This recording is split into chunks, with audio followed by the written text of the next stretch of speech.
and welcome back once again. Here we are with another edition of Inside the Headset, and as we've rolled into October, it is week 7, it is game 7, and I've got with me the head coach of the Oakland Patriots, head coach Kevin Creasy. How you doing, Coach? Doing good, Stork. Well, it's Blackman week. Yep. And you couldn't be more excited as games just continue to roll through the schedule, and you had a great game Friday night, so let's just roll right into that one. Went over to Rockville, was able to come away with a win, and you're at 6-0. Yep. Had a good game with Rockville. It was a close game early, and their youth kind of showed up, got wore down a little bit, and our guys did a pretty good job. We roughed their punter, a couple times. I thought that was one of the worst things that happened that night, but. Was we just over rushing a little bit? Was getting a little bit excited. A little too excited. Yeah. Like I said, that's a bush league. You got to understand, like, if you're going to send them, sometimes that's going to happen. So yeah, oh yeah. We got upset about it, but we worked on it this week, and hopefully that doesn't happen in a closer game this week. One of the things you find is when you go into a game like that is kids seem to think just because the power on the other side of the ball is less than what they've been in, and as far as moving along as a football player. And so kids think they can get a little bit lackadaisical, as you say, and I'm sure that's what showed up on video. It's just simple little things that you can't do on Friday night. Mm-hmm. Yeah. I mean, we play to a certain standard, and so we don't want to drop that standard no matter who is across the field for us. So we want to keep up that standard, and hopefully we can improve and get on that level Friday night. Coach Rick Rice and the Rockets and everything, as far as looking at it, his squad and everything, and playing with what little he's got, would you say that's just about where you'd be if you had that? The thing about it, they've got good players. They're just 15 years old, Yeah.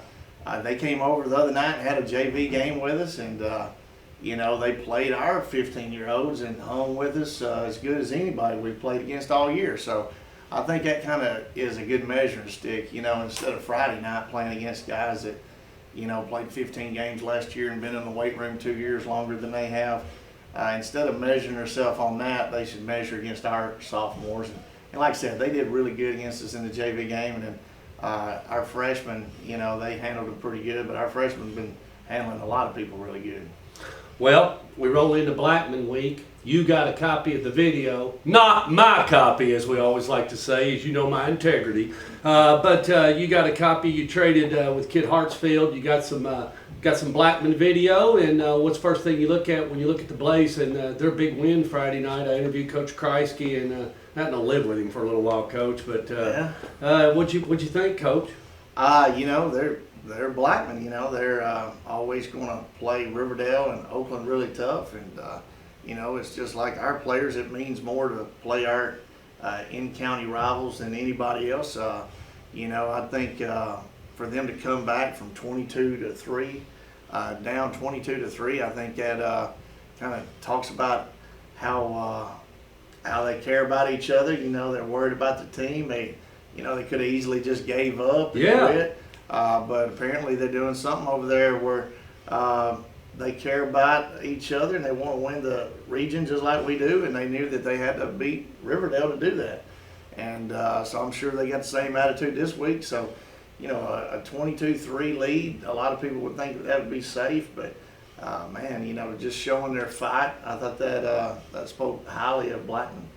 Quarterback grew up a little bit since the last 2 games. What do you think about him? Is he's starting to get a little bit more comfortable back there, and that's what you like to see in the QB, regardless what side of the ball he's on? Yeah, he had a great year last year. He did really well last year, and he had some really big targets to throw to. And now I think they've stepped up their game on that side of the ball where, they've had a couple of dudes graduate and start for college teams as true freshmen. Well, now they've got some receivers that made big plays. I mean, huge plays. When they needed a conversion, Drew Beam did a really good job of evading some pressure and rolling out and throwing on the run. And of course, his receivers made some really good catches too. To convert 4th and 17, I mean, that's huge. There was a couple of 3rd and very longs that they converted. A touchdown in the back of the end zone. I mean, it looked like, Joe Montana throwing to Clark right in the back of the end zone against the Cowboys that year. it was just amazing to see them fight back and overcome some adversity that they had in the first half. Well, and you know, basketball players. I'm a basketball player, so I'm 6'3". So you take anybody that's 6'3", and then if Rex could do 43. Now I can't jump 43 inches. There's no way, Coach. But some of them kids out there can at least get up 38, 36 inches off the ground. You take a 6'3" man, put 36 inches on him. Somewhere along the way, there's a 5.5 to 6 feet to counter with, and that's something you're going to have to deal with on Friday night. Yeah, there's a bunch of those guys that they're throwing to are just big, long guys, you know, long arms, just built to the sky, and then of course they can jump like crazy. You've seen some of their catches. They get off the ground and fought for the ball. You know, that just tells you what kind of competitors they are. So you know, it's what we deal with every year with Blackman. They had great receivers last year. So you can't just you know sit back and think they're just going to throw it every play. They got good running backs as well. You know, I think going back to the first televised game and watching them against Alcoa, you know, they got a number 30 that played running back for him last year, and he just blocked most of the time. Now he's running the ball, and he's running all over people. And some of those defense that he's running through is pretty impressive. And then they got 6 and 1. And, you know, they got all kinds of guys that they're handing the ball to. So it's one of those deals where you can't just sit back and try to stop the pass. They got really good weapons on offense, and then of course don't even get me started on the defense. Well, Connor Murphy, that's where I was headed. I'm so sorry, but Connor Murphy and a kid that's played a lot of Friday nights and continues to get better, and he's going to make some tackles. Yeah, third year starting at linebacker. He's always been the guy that we knew we had to block, and we've always been a big fan of his, man. We love the way he plays with passion and grit, man. He flies around and does a really good job of defending the pass, a really good job of tackling. But you just like the way that he plays with energy, and he brings it every Friday night. You know, it's pretty impressive. Well, you know, a linebacker's got to be ready to hit every play, and he definitely loves to hit every play. And boy, if you've got one of those, man, it can really change the dynamics of a defensive team. Well, we'll decide that. You're going to be headed over to the Inferno, and I'll be there in Stork Vision. How are you as far as, let's talk a little bit about this receiver deal with the quarterback. You were telling me 2-3 weeks ago that we were having a little problem just as far as the receivers catching the football. The quarterback was doing his job. How are we doing on that? So let's catch up. Yeah, you know, I think part of it is, you know, we've had some bumps and bruises and injuries along the way. So, you know, again, we have a 6'6" receiver.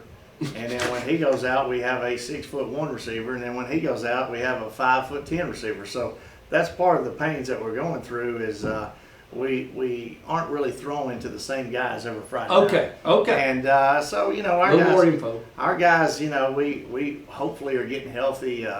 You know, it's all hands on deck. We're trying to get everybody to try to play through some injuries, knowing what a big game this is. I'm sure Blackman's the same way. You know, they've got some bumps and bruises, and guys are going to play through some injuries. And they're going to go as long as they can, and hopefully they understand the magnitude of the situation. You know, it's a region championship on the line, and we still got to beat Riverdale if we want to go where we want to go.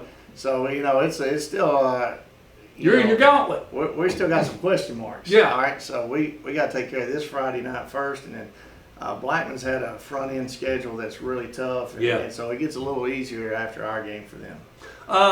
Let's close out. Your fans have still been following you. I heard you had a good crowd out at Rockvale, so I don't think it'll be as far for them to travel over to the Blackman area of town, so you expect them to be there, don't you? Yeah, you know, it was a huge Even though crowd. It is going into fall break, they're going to be there. It's a huge crowd over at Rockvale, and, you know, it took 30 minutes to get over there on Friday night traffic, you know. Yeah, they can make 10 lanes going out that road, Coach, and they'd be clogged. Took a long time, but Blackman is a little bit closer. You know, I do want everybody to leave a little bit early because, you know, I mean, I think it's going to be a huge crowd, and that side of town is very, very busy, and we want to make sure our fans are there and supporting these guys, even though fall breaks right around the corner. Yeah. Well, we appreciate you. Anything you'd like to close with before I close? Anything to the faculty, staff, administration before you go on fall break? And, Yeah, just, let's catch up real quick. Fall break.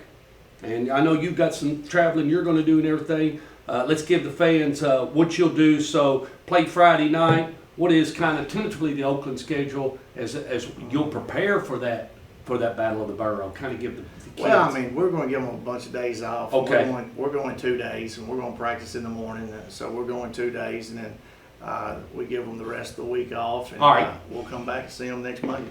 All right. Now we're going to move to my side. All right. 2 weeks ago, and you know, I go down to Notasulga, Alabama every year and spend some time with Coach Dye. But you sent me a text, and you asked, and I delivered, and you said, I want a Japanese maple, and this is one Raven that's put together and grafted, and that's a fire glow, and that'll go real nice in the sun, and only thing I ask is you go to Lowe's or Home Depot and not pushing them, but get you some good, not good contaminated soil, and dig you a nice hole, and stick that fire glow in there and water the heck out of it till Christmas, and she'll grow. Well, I hope so. You've given me a tree before, and it died a slow death. It may have been one that should have been in the shade. Maybe I gave you one that should have been in the shade. What about the other one? Maybe I didn't dig the hole deep enough or something. What about the other one? Yeah, the other one, it's struggling, but it's making it. You watering it? It's up to knee high now. Is it watered though? It's we ain't I been can't watering make any promises. all right. You're gonna have to put a little water on it. They like water. My when it's- 9-year-old's in charge of watering. I don't know. Tell Kyler you're gonna have to water it. That's Kinley. Kinley's in charge of watering. Oh, Kinley. Yeah, All right. Yeah. Finally, I posted this on Instagram back in the summer that I was reading the book about King Kelly Coleman, which was the greatest basketball player and the legend who lived. And kids, if you ever want to read a good book, and you said you wanted this book, so That's right. I'm going to give you this book, and you can read about the greatest that ever played. And he grew up right outside of Prestonsburg in a little bitty town, and that's a great story about a guy that was haunted.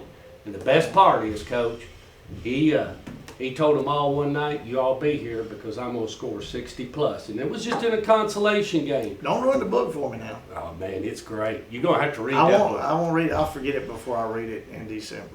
Well, it's a fascinating, great book about a true Kentucky legend that played the round ball game. And anybody you ask in Kentucky, if you ask around, they'll tell you King Kelly. King Kelly was the greatest. Friday night, right over at Blaze Lane, Blaze Avenue, Blaze Road. It'll be hot, as it'll be Week 7, Game 7. It'll be the Oakland Patriots and the Blackman Blaze. We'll see you there, and Stork Vision will be live.